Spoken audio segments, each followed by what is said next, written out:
We, neither Megan nor I have anything to disclose. We are so pleased to join you for this discussion on an important topic for clinicians and families, shared decision-making. First, I will share from a parent's perspective about what shared decision-making is and why clinicians should use it. We'll then see a short video story of a family's experience with shared decision-making. And finally, ARNP Megan will share the shared decision-making framework that she uses in her clinic and tips for implementing shared decision-making in your clinic. Our objectives are to recognize the importance of shared decision-making, to identify the benefits and barriers to implementing shared decision-making in a clinic setting, to recognize a 3-step model for clinics, and to share family experiences of shared decision-making. First of all, some definitions. SAMHSA says family-centered care is an approach to the planning, delivery, and evaluation of healthcare, whose cornerstone is active participation between families and professionals. Family-centered care recognizes that families are the ultimate decision makers for their children, with children gradually taking on more and more of this decision-making themselves. We believe families know their children best, and so are experts on their child. Shared decision-making has been called the pinnacle of family-centered care. This definition from Elwin we use a lot in this presentation. Shared decision-making is an approach where clinicians and patients share the best available evidence when faced with the task of making decisions, and where patients are supported to consider options and to achieve informed decisions. Notice that shared decision-making is not simply sharing an evidence-based practice, and it's not sharing a care plan that's been developed without the family's participation. Shared decision-making implies that providers and patients and their families respect one another as equal partners, exchange information, and share their preferences in order to negotiate a mutually acceptable decision. In shared decision-making, the provider brings information related to diagnoses, treatment options, risks, benefits, and evidence base. And the patient or family brings expertise in family values, treatment preferences, and treatment goals. As Megan will show, there's a give and take of information. There's room for families to ask questions and express preferences. Families are allowed to ask for further clarification. So it really gets at thinking about families' values related to the course of treatment, frequency of treatment, and what comes first. I know in my own life, when we were considering a medication for our son in 3rd grade, I was very hesitant about medication. And our pediatrician was patient with me, shared the pros and cons, listened to our perspectives and our fears, brought evidence to whether those fears were supported, and then continued to ask for feedback because it took us a while to get the right dosage and the right medication. I felt like my expertise as his mother really mattered to his doc. Our ethics, both as families and as clinicians, come into play here. One ethical guideline we operate with is our commitment to individual self-determination, recognizing our intrinsic tendencies to protect and preserve our well-being. And a second ethical guideline we can think about is relational autonomy. Our decisions will always be related to relationships and mutual dependencies. So you might wonder, how did this concept get started?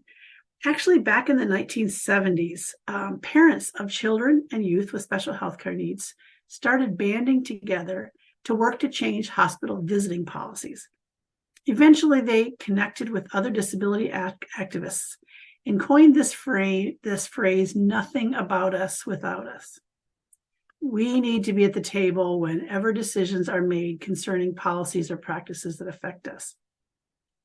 In 1988, the Picker Commonwealth Program for Parent-Centered Care, which is now called the Picker Institute, coined the term patient-centered care to call attention to the need for clinicians and staff to shift away from a disease focus and back to the patient and family, to think about how the experience of illness in a fragmented health system affected not only the patient, but the entire family. In 2001, the Institute of Medicine further defined patient-centered care as that which ensures that family-patient values guide all clinical decisions. And then in 2010, the Patient Protection and Affordable Care Act emphasized quality improvement efforts and programs to facilitate shared decision-making. And this included guidelines for developing, certifying, and implementing decision aids in the U.S. healthcare system. So decision aids are those things that you would, as a clinician, provide to a family prior to a meeting to help them prepare, to actively involve themselves in shared decision-making. There is an international patient decision aids standards collaboration, a group of researchers, practitioners, and stakeholders from around the world that was established in 2003. And its purpose is to enhance the quality and effectiveness of patient decision aids. You'll see several tools here, and Coffee will drop some in the chat as well. Tips for involving youth in decision-making and tips for families. It's just a simple sheet for families to prepare to talk to their doctor. The ones on the screen are interactive, so you find the diagnosis you're working with, and it will follow making different choices based on what you click. But these tools have not been developed with pediatric medicine in mind. They're useful nonetheless, but there continues to be a need for pediatric-specific family decision-making tools. It's good practice for both family members and clinicians to reflect after a clinic visit. So the provider can say, how often did I discuss the range of options to consider treatment? Did I make it easy to raise concerns or disagree with recommendations? Did we really work together to decide healthcare treatment? And the family member needs to take responsibility as well and check ourselves and say, did I share from my experience and my expertise about my child? Did I ask questions or just nod and do whatever the provider said? And did I work to decide together what healthcare and treatment choices would be best for this child? Now, according to a study conducted by the Federal Maternal Child Health Bureau in 2013, nearly 70% of families perceive themselves as shared decision makers in their child's care. But children and youth with special health care needs that had a regular source of care had 6 times greater odds of perceived shared decision making. Families with functional limitations have twice the odds of lacking shared decision making than those who were never affected. So obviously, populations of concern were those with more functionally limited children and increased socioeconomic challenges.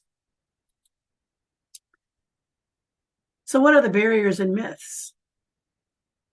Well, some say we do that.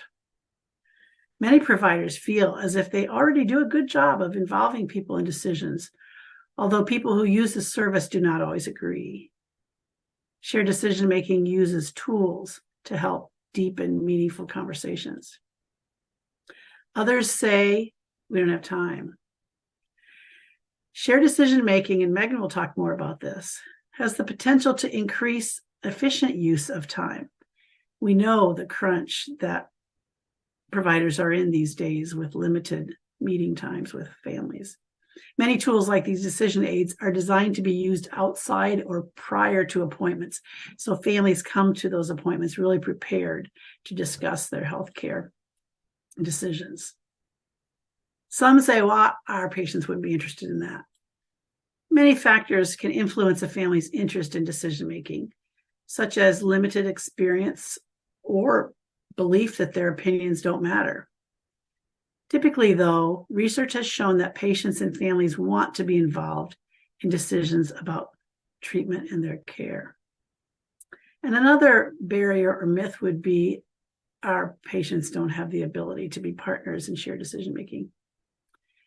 We believe that with preparation and support, families can benefit from a shared decision-making approach. So much depends upon the provider's belief in the capacity of families to participate and inviting them in, respecting their expertise, really giving them a seat at that table. So thinking about how to support families in shared decision-making, it is true that not every family is comfortable with the concept of shared decision-making, and indeed, it should not be forced upon families who don't want to participate. But there's a greater likelihood that families will engage as partners if these elements are offered. When there's time to consider the pros and cons, when families are emotionally supported, when they're recognized as experts in their child. Many of us families are intimidated by doctors and need to be empowered as experts by the doctors themselves. So it's our hope with this introduction that you understand what shared decision-making is. And now we're going to hear from a family member in a recorded story, Jody Ballard, and she illustrates when principles of shared decision-making were used with their own child and when they weren't. Take a little bit here for it to click in. Here we go.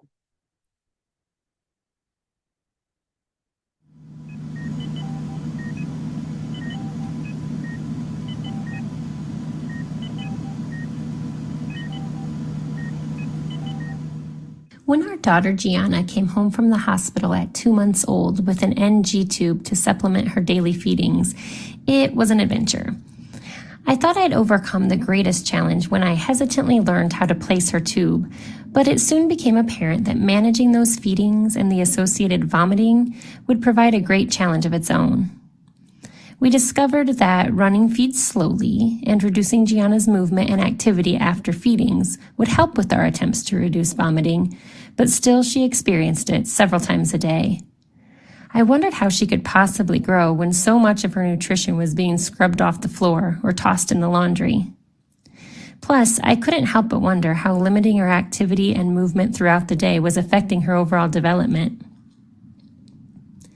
As Gianna grew, I noticed she began to tolerate her ordered feeds better, but when it was time for the next GI visit, her feedings would be increased to encourage her continued growth, and we would be back to increased vomiting again. I expressed this observation to her GI doctor, but her feedings would always be increased because growth was the goal. I began to dread those visits and the increased feeds and vomiting that I knew would result. Months passed and Gianna found herself in the hospital with an acute GI illness. When the GI doctor on staff at the hospital came in to meet us, he asked us what was going on. I told him about the acute symptoms she was having, but I also filled him in on her struggle with feeding and vomiting. So she's growing as well as she is on the amount that she's been netting? He asked. I will never forget those words. They screamed, I hear you. You are not crazy. Your observations and deductions are valid. We left that hospitalization requesting that this provider become Gianna's GI provider going forward. He understood us and he would fight with us for Gianna's best outcome. In time, we were able to reduce feedings and yet maintain growth since she was able to keep her feeds down. Gianna was able to live more actively each day and even get out of the house on occasion. It wasn't a magic bullet to all of our feeding and growth issues, but having this provider listen and participate in shared decision-making with us truly impacted our quality of life in amazing ways. In time, this provider partnered with us to further reduce feedings, allowing Gianna to experience hunger and therefore increase her motivation and independence with eating. As a result, we were able to wean her from the NG tube and avoid a G tube placement, as we had hoped. The value of family-centered care and shared decision-making cannot be overstated. We are so grateful to have providers who practice it.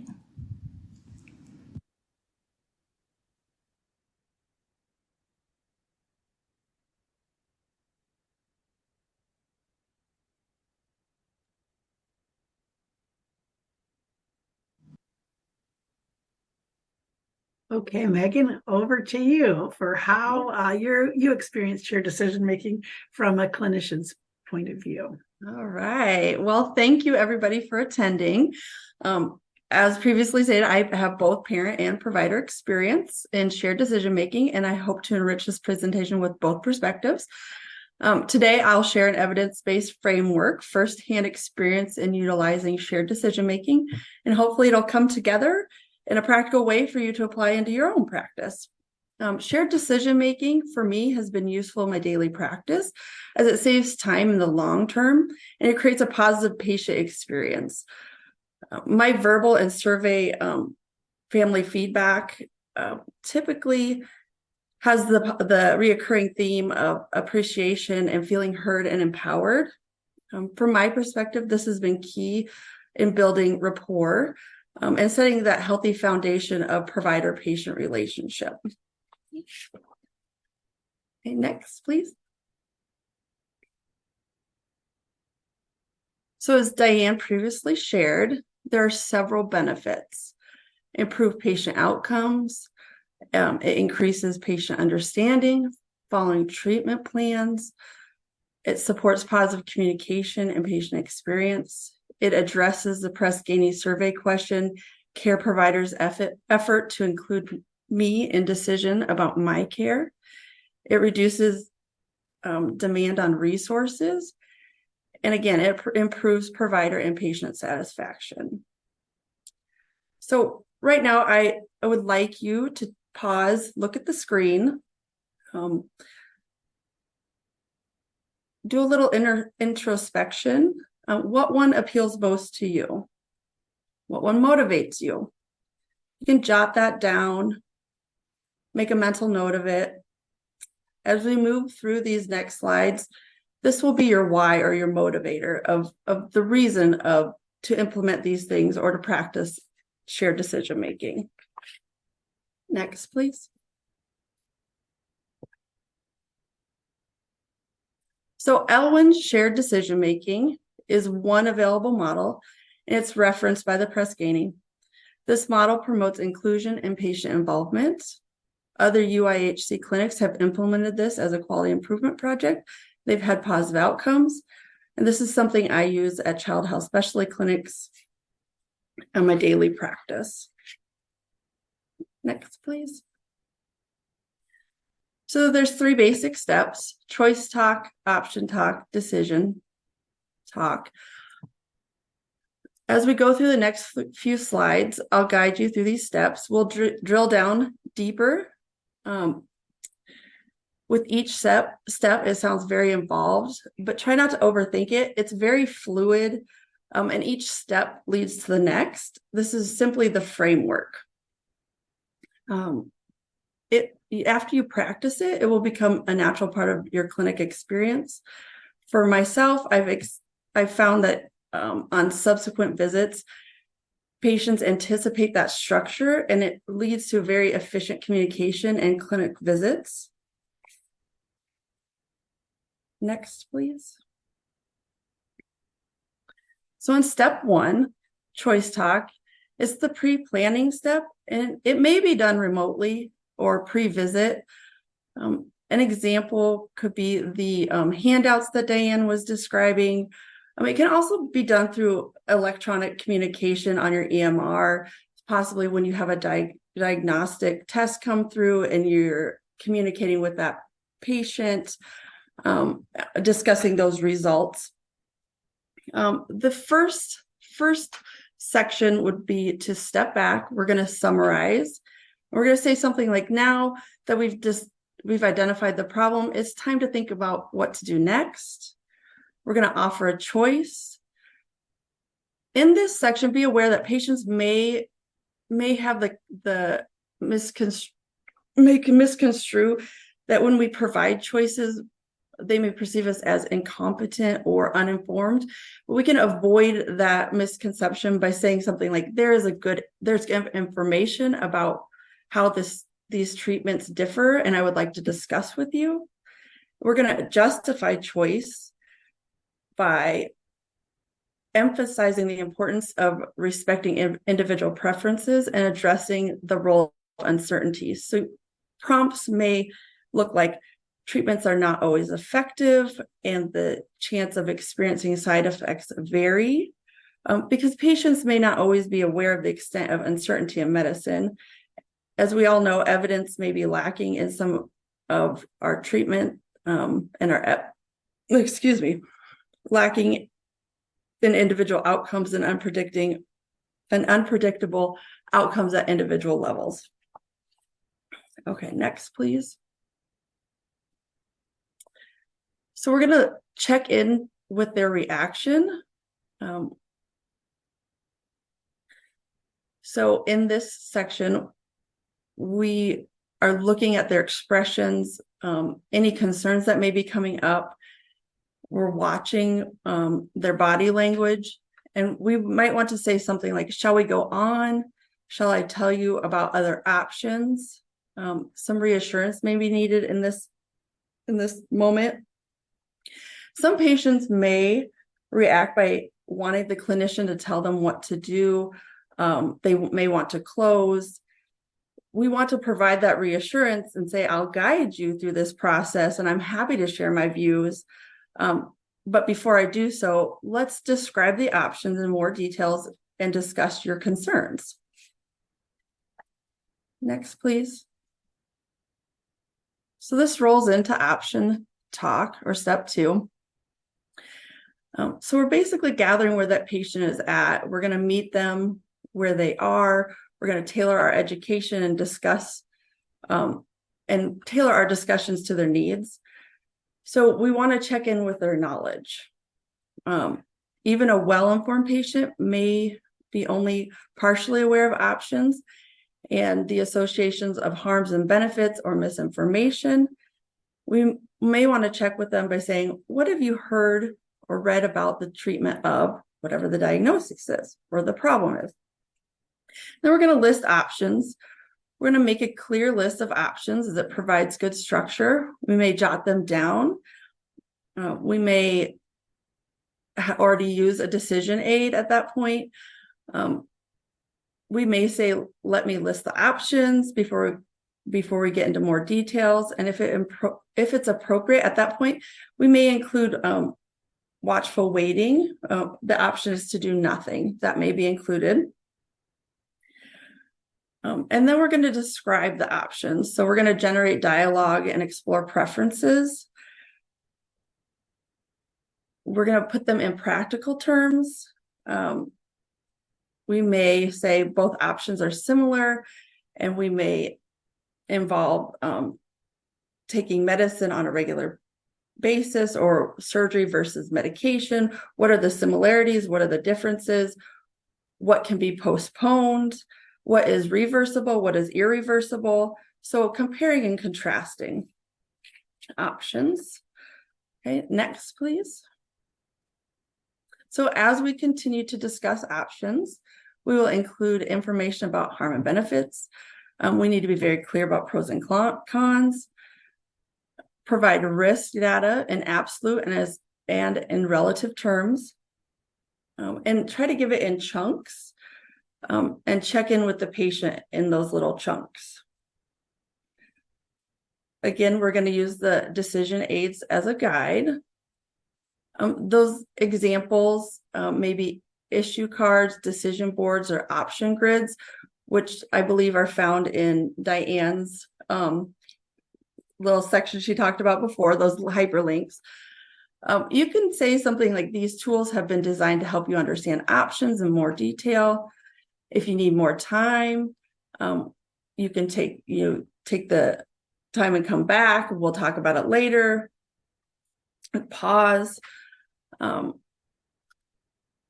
As Diane did mention, there's not a lot for pediatrics at this point. So the nice thing about that is we have the opportunity to be creative and find things that work for us in our own practice. And it looks like there might be opportunity for quality improvement in the pediatric area. So that might be somebody's special interest. So once we get through the listing the options and discussing, we're going to summarize. Again, we're going to list the options. we're going to ask for teach back. So in your own words, what have you heard me say? What have you learned? Something I like to use is when you go home and you discuss this with your friends or family, your partner, what will you tell them? What did you learn today? What are the treatment options? And then you'll listen. And then at that point, you can reiterate what is the main points, where there's gaps in their knowledge, and go over those fine details. Next, please. So step 3 is decision talk. During teach back, of course, you're listening. And if needed, you reinforce and re-educate those points. And you're going to focus on those preferences. So some suggested phrases would be, what from your point of view matters most to you? Or I hear that this is your preference. Am I correct? Checking in with the patient. And then you're going to elicit preferences. So offering more time, again, and if they indicate that that's their wish, then that's fine. It's okay to wait and come back and reconvene at a later time. Moving to a decision would be the next step. You can, again, defer the decision, or you can say, are you ready to decide? Do you want more time? Do you have questions? What are more things we should discuss? At that point, when you heard them and you come to a shared decision, you summarize again, and then that's a nice way to close. So it does get a little bit involved. It's a large concept, right? So on this slide, here's some useful phrases.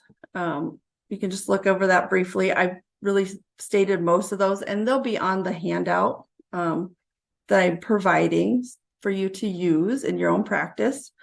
It helps take the pressure off of the patient if you use language such as, some parents feel this and other parents feel that. So next slide, please. So we want to make these interactions purposeful. And so we want to be mindful in our approach. With these 3 steps, there's no exact one way to apply. There's a range of methods based on situations and individuals. So we're going to acknowledge that individual approach and help that patient feel respected and cared for. We're going to avoid assumptions. We're going to be aware of the perceptions of individuals and their ability or interest. We know patients want us as providers to know about them, to hear them, to teach them, to coordinate things, and to make it a little bit easier through this journey by supporting them. We want to be human-centric and not transactional. Shared decision-making is listed in a patient's rights. It honors the dignity of the person and the experience that they are going through. And it's an approach that is compassionate and connected. So shared decision-making can alleviate anxiety and suffering from patients. Now, in this slide, it really reminds me of when I was going through this journey with my daughter. She was 3 months old, was in a coma with a severe infection. We were in the hospital. She needed antibiotics, and that was her lifeline to survival and to reduce some potentially very negative outcomes. And when we were placing the IVs, they kept infiltrating, they kept blowing. We'd put one in 15 minutes later. We're running out of sites, and our hospital at that time didn't have a central line pediatric PIC team. So we were at a critical point, and I'm stressed as a parent, and I'm sure the provider was fairly stressed as what are we doing next? And so we together sat down and talked about, what do we want to do? What is the best options? What do we have to do? And she heard me and I heard her, and together we made a shared decision. And I felt so empowered in that moment. And part of the care team, as I'm the expert in my life and my daughter, and she's the medical expert at that moment for what is best. So that is really just the starting point. I feel like this has been carried out through Jacelyn's care throughout. And this is the nice thing about this framework. It can be used in different settings. It's intended to be used in different settings: primary care, in the hospital, critical moments, routine visits.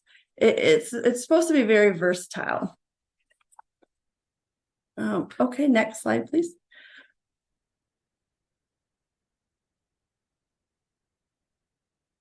So we want to be individualized. We want it to be purposeful.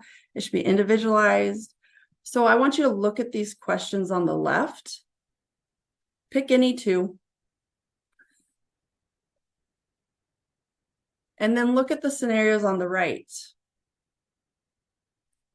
So as we mesh these two sides up, consider how the plan of care may change based on each scenario. There's multiple paths, there's multiple things that may play a part in those decisions on both ends, on the provider and the parents. Okay, next, please.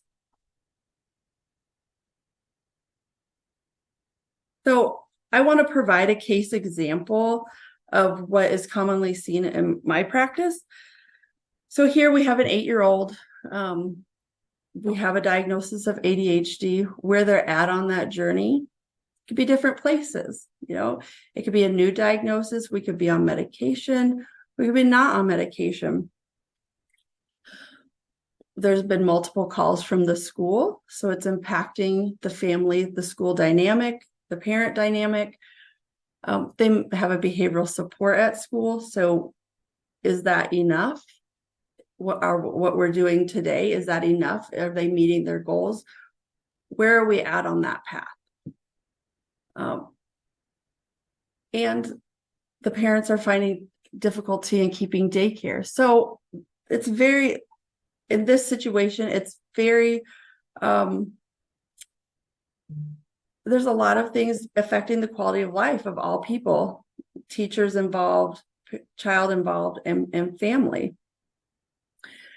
So keep in mind that every individual that comes into your clinic has a different story, and they're different point in their path.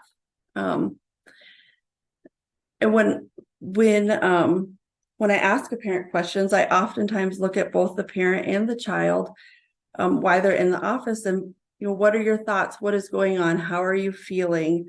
And we will together look to see what their quality of life is and where they're at on that path. And then I bring in my medical information, treatment plan, what medications, what therapies, what supports do they need, additional social work support to get them to their end goal. So what is their goal? Where are they at? What path are we going to take? And we mesh that up, and that's how we come to a shared decision. So again, step one, we're going to step back, offer choice, justify, defer closure, and reaction. So as I summarize what is going on, what they've come into the clinic and told me, where they're at in that journey, I will summarize that. And then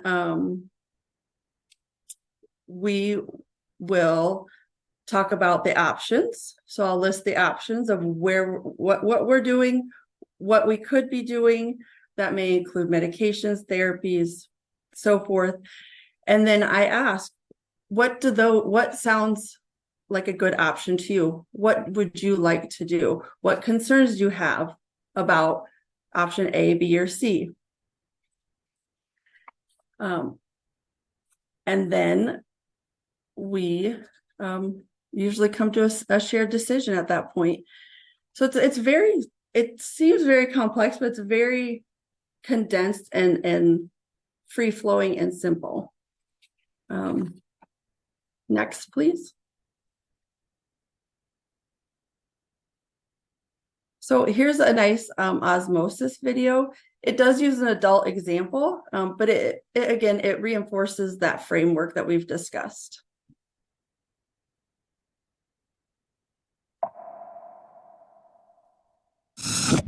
Everyone has preferences, everything from coffee versus tea to more serious ones like buying versus renting.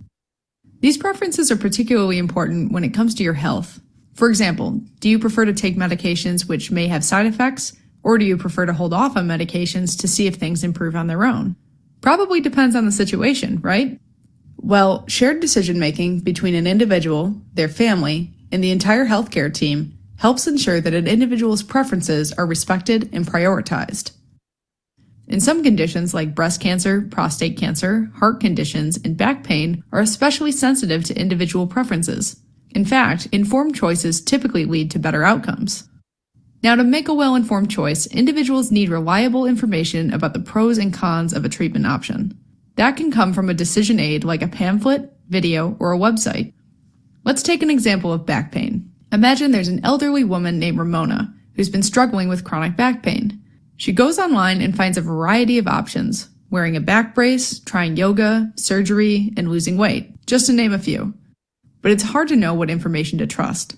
Shared decision-making is a process that can help her navigate these choices with a healthcare professional. One approach is called the 3-talk model. The first part is called team talk, and it's where a clinician describes choices, offers support, and asks about an individual's goals. Ramona shares that she lives alone, but can no longer take long walks or pick up her grandson because of her pain. In fact, that's the main reason that she's taking her pain more seriously now. If she's feeling supported, Ramona might also discuss being overweight and how she gets embarrassed to have her photograph taken. The second part of the model is option talk, and it's where different options are laid out. Her clinician can give her evidence-based decision aids with pros and cons for each option. Some of these options may be more appealing to Ramona than others. She might be more inclined to work on her diet if she understands that weight loss could help her back pain. She might really not want surgery because her sister has had chronic back pain ever since she had back surgery 2 years ago. She might not feel comfortable doing yoga because she feels anxious in group classes with younger men and women, and a back brace seems like it might be uncomfortable. The third part is decision talk, which focuses on making sure that an individual's preferences are driving that decision. Ramona might decide to try and change her diet first, and then consider doing yoga or other exercises from the privacy of her home. She might consider a back brace if those things don't help, and surgery would be a last resort for her. Shared decision-making relies on an individual having accurate information and a clear understanding of their situation. And by spending extra time up front, asking about preferences, and carefully listening, the healthcare team can often uncover beliefs or assumptions that may be motivating the individual's decisions, and that can save time down the road. The fact is that clinicians are not very good at guessing what their patients consider important in making their decisions, so these beliefs have to be uncovered through a conversation so that they can be directly addressed. Ultimately, if individuals feel that their healthcare professionals understand what they want, they're more likely to trust the advice they receive, and better care leads to better outcomes.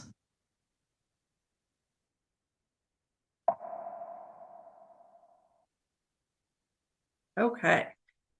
So, the other factors that we need to consider would be, are there representatives in the shared decision making? Do we have a support person? Is there a durable power of attorney, a legal guardian? If appropriate, we have support persons take part in the appointment and in the discussions. We allow extra time as needed to discuss and to make decisions. And we never assume the capacity of the person with the disability. We follow the patient's right and respect autonomy. Okay, next. So again, as I had mentioned, it's a fluid method or fluid structure.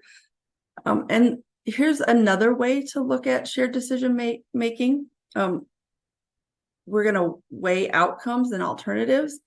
We're going to negotiate desires and goals, problem solving, and develop insight. So you may use one or all or a variety. It depends on the appropriateness of the situation. It's very individualized. Okay, next. So the important takeaways of what is your why? It's vital for positive outcomes, and it's highly encouraged to incorporate into your practice. It's easy to implement. You have choice, option, and discussion talk. And there's a reference sheet that you can use until you become comfortable. And then we need to remember to individualize, involve the patient, and make it purposeful. Right. And here's an example of the talking sheet. And again, that'll be sent out, and I believe it's in the chat.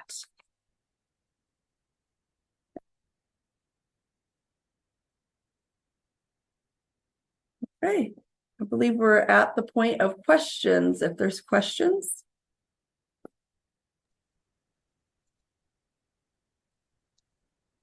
Well, Megan and Diane, thank you so much for this very helpful information.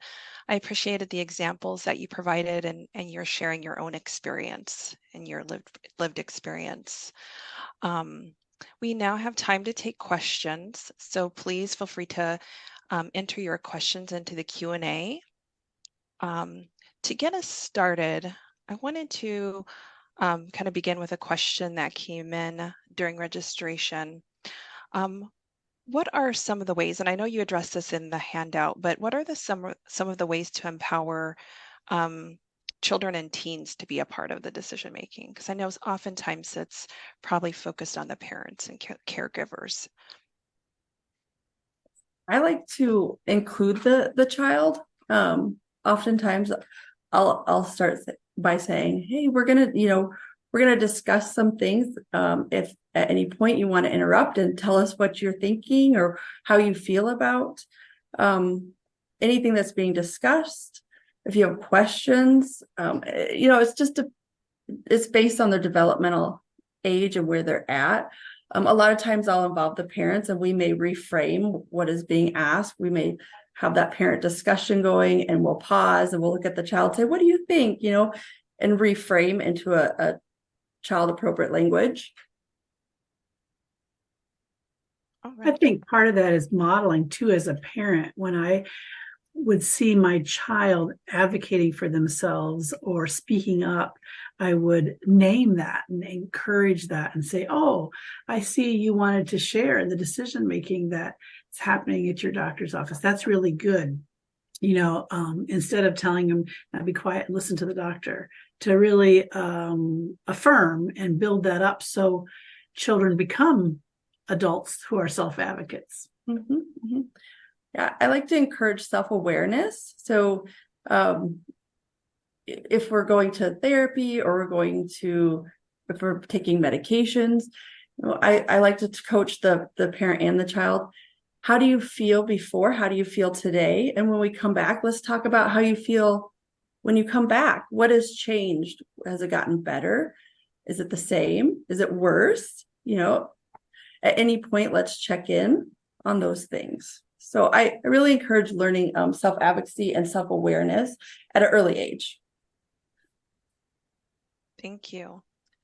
So we had a question, how would you navigate it when a child wants something different than the parent wants? I know that can probably be a challenging one. Yeah. So I like to hear both sides, and not to mediate, right? But to hear both sides and validate both feelings, and discuss the positives of why we're doing the medication and the negatives of maybe the child doesn't want to leave class at lunchtime and go take a medication at school. I find that that's a very common theme, especially for the older kids. So what is an alternative to that? What can we do to respect that child's preference, but come to an agreeable compromise, right? So some autonomy, but shared decision making and best outcome. Yeah. And to follow up, I would say if that's, the two are taking positions, that's a signal that more conversation needs to happen, right? That digging below the surface to what are the interests, as Megan said, maybe it is being called out in front of your peers. Maybe it is not wanting to go to the office like nobody else has to. I think when that happens, it just means that more conversation is needed. Mhm. That's a tough one, though. Mhm. Thank you. So, what do you recommend in terms of how you might change language or guidance if as a healthcare professional you feel strongly that there is a best option, as opposed to there's multiple, options, or does that come up in your practice, or how would you handle that? That's a good question. I really prefer autonomy, in my practice, there's nothing quite life or death. It's nothing acute, right? I'm never in those situations. So I think it depends on the situation.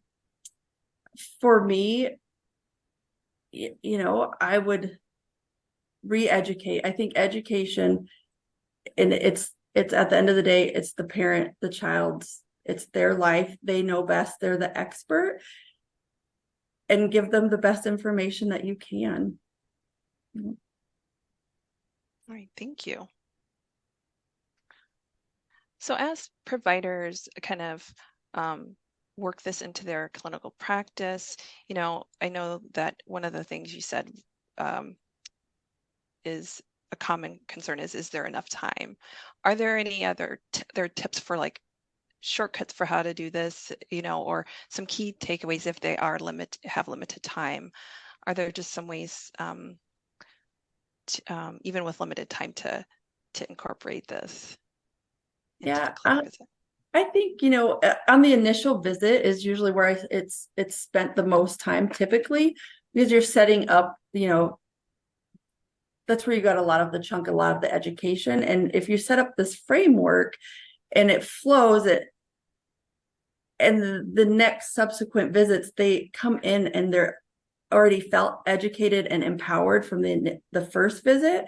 So it goes very quickly on subsequent visits, because that framework, that foundation, that structure is learned from the patient and the child's end. So, and they feel empowered. So they come back and they have their opinions and their thoughts and their research, the education that you provided on the first visit at hand, right? And so I've come to find it is a little bit much on the beginning, and then after that it's very fast. So I don't know that there's specific tips or tricks. That's so yeah, some more legwork up front, but then it kind of gets easier as you continue to have subsequent visits. How would you advise working with young adults that may have a cognitive impairment, but who do have the capacity for supported decision making? So I always include in the conversation as I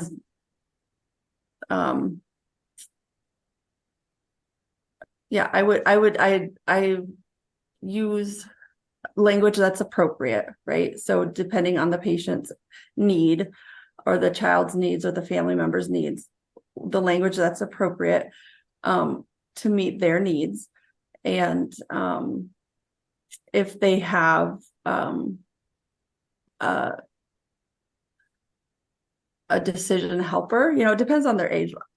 Most of the time there's parents there, right? And so ultimately the parents are most likely making those decisions at the end of the day. And when that person has a cognitive delay or concerns,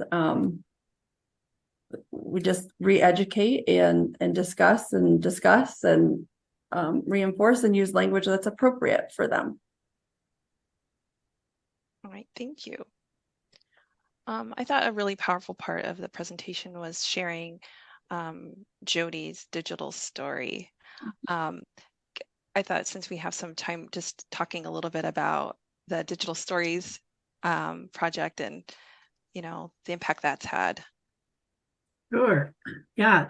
We were trained by Story Center, which is a movement from California that created these short stories, often on awareness raising topics like living with AIDS and trying to find child care. And we applied it to our world in Title V of children with special health care needs. And we do family leadership training to empower parents to understand that they're experts and know and look for and expect family-centered care.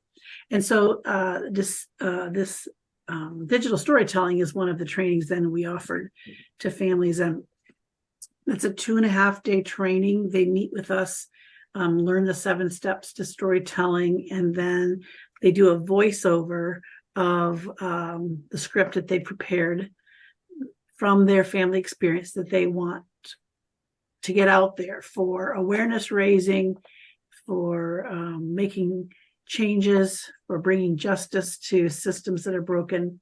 And then they choose from the platform some prepared stock videos. We use the WeVideo platform. There are little movie clips and sounds. You might have heard the little beeping of the hospital that happened at the beginning. Well, that was a stock beep. Like, we didn't go to the hospital and make that recording. So it makes it really easy for families to make it professional living. We're looking.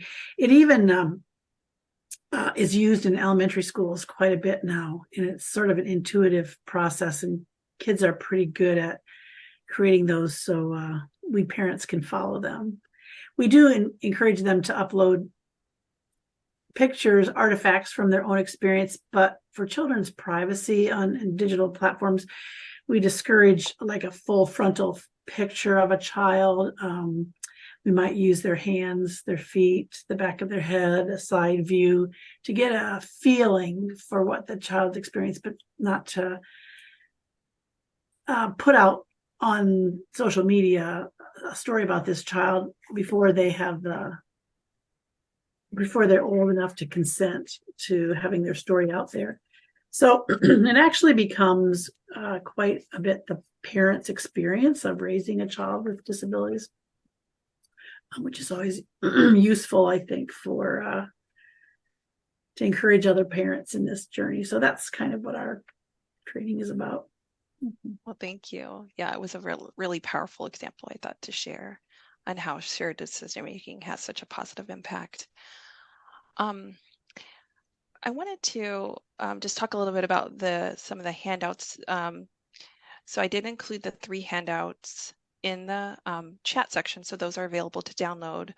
Can you highlight a little bit about the shared decision making talking points, and do you often find like the decision talk or the decision component is able to be done within that clinic visit, or do you oftentimes move that to a subsequent visit, or how does that typically work? Yeah, and then can you go ahead, Cal. I was going to say, and then can you talk a little bit about how the choice talk differs from option talk? Yeah. So let's see. So yes, I'm able to typically close the session and come to a conclusion at a shared decision. And option talk and choice talk. So choice talk would be what is the parent's preference? Where are they at in their journey? What knowledge do they have?